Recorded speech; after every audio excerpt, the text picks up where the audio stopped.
Ishiwi, my voice. Hello, my name is Kia Mansopo. Welcome to the Ishiwi Podcast. With me on set, I'm joined by Michelle Skachea from Alliance for Accountability Advocacy, Zambia. I'm also joined by Limbo Chisha from Anti-Corruption Commission, who is the Public Education Officer. You're welcome to the Ishiwi Podcast. Thank you. So our topic today is on youth participation in the fight against corruption. Let me start with you, Michelle. Can you please define for us what corruption is? Okay, so in simpler terms, I would say corruption is the abuse of power or authority for personal gain. Okay, that was a very good one. Can you tell us what your organization does in terms of fighting corruption?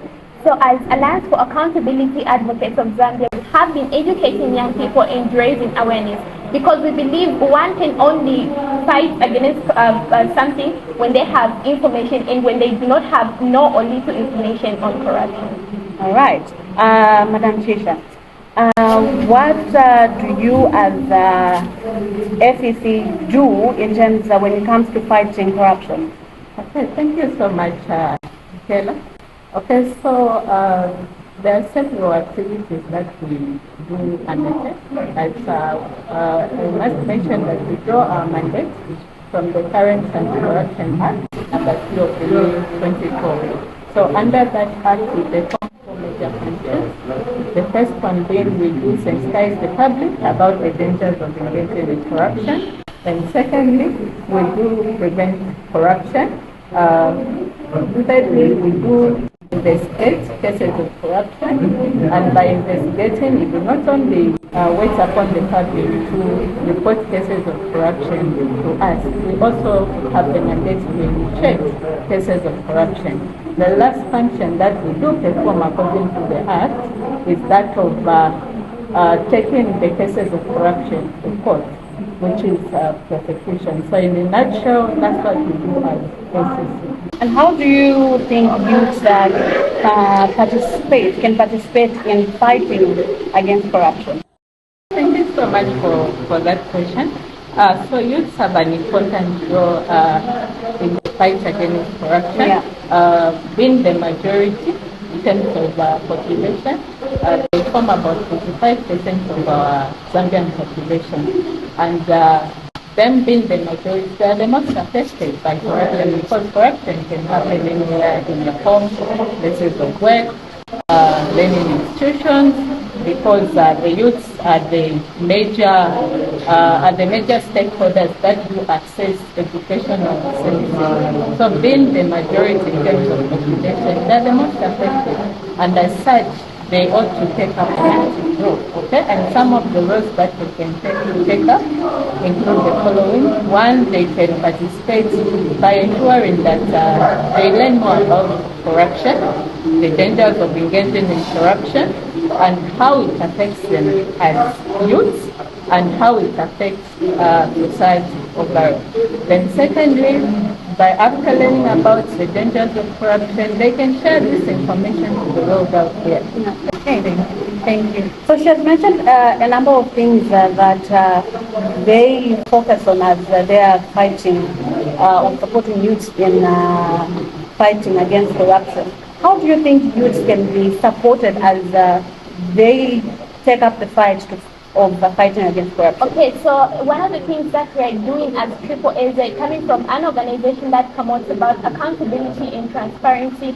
So in that area, what we have been doing, we have been having capacity building meetings, because we believe when we have these capacity building meetings, we are bringing in youths from different backgrounds, and they'll be, when they attend the same capacity building meetings, they will be empowered with the knowledge that they need to know on corruption. And also coming to talking about corruption, talking about support, I'll bring in the aspect of funding, because as an organization, what we have noticed is that a lot of young people that come up with anti-corruption initiatives or rather projects are not really, I don't know, it's something that is just like, they don't really pay much attention to it. But how about we support young people that are coming up with these projects, support young people that are coming with these initiatives, because we believe when we work together, it's going to be easy for us to fight corruption, because one, they have the knowledge, secondly, they have been trained through the workshops that we usually have, And thirdly, when they come up with initiatives or projects, they are supported. So it's going to be easy to fight corruption in that way. All right, thank you. Michelle has mentioned on the support to finances. How do you feel youths can be supported by the government, or these youths that are starting up these organizations that are centered and focused on fighting corruption? How can they be financially supported? How can they be supported? So as a commission, we do support youths in several ways, okay? In form of technical knowledge, okay? Then also commercial support. Then other than that, we also feel that it is important to support them in terms of material, okay? Material with information, education, communication material in form of leaflets, posters, t-shirts, caps, okay, which carry the information on corruption, okay? So when they are given these materials, they'll be able to undertake their role of fighting corruption. Apart from that, funding, of course, because as they undertake these activities, it will require money, okay? Just like we are doing now, you need cameras, okay? You need the mic, you need transport to move from point A to point B. So we feel that it is important for the government to support youths in every way in the fight against corruption. That is why, as a commission, we collaborate with youths on several activities. She has spoken about different ways that youths can be supported. Now, I want you to talk on how youths can be encouraged, in as much as we have youths who are already in the fight of against corruption. There are those who might shun away. Now, how can we create an environment that is user-friendly for other youths to be encouraged to partake in this fight?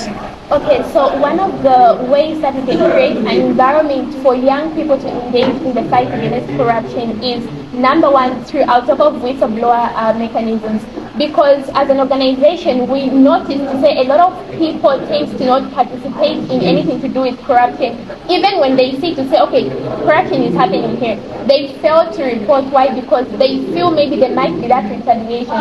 But how do we come in as an NGO? So I did talk about capacity building meetings, and I'll also mention this to say, in as much as we're doing, as we're educating young people on corruption, we also tell them to say, when you experience it, you can report to Triple AZ, you can report to, because we're also working hand in hand with the Anti-Corruption Commission. So there are a lot of reporting channels that you can use, like on their social media platforms for Anti-Corruption Commission, as well as Alliance for Accountability Advocates in Zambia, because we're standing in for young people out there who might not really have the voice to say what they, maybe they're experiencing corruption. They can't really maybe let it out and say, okay, I'm experiencing corruption. So we make sure to create such an environment where we also promise them to say, when you report such a case, or maybe if you experience corruption, there won't be that retaliation and your identity will remain anonymous. All right. Thank you so much for joining me today on the Ishiwi Podcast. Thank you for having me. There you have it. This has been the Ishiwi Podcast, and we were discussing the involvement of youths, how youths can be of help and be part of the conversation and the fight against corruption. My name is Kia Madisopo, and thank you for joining. Ishiwi, my voice.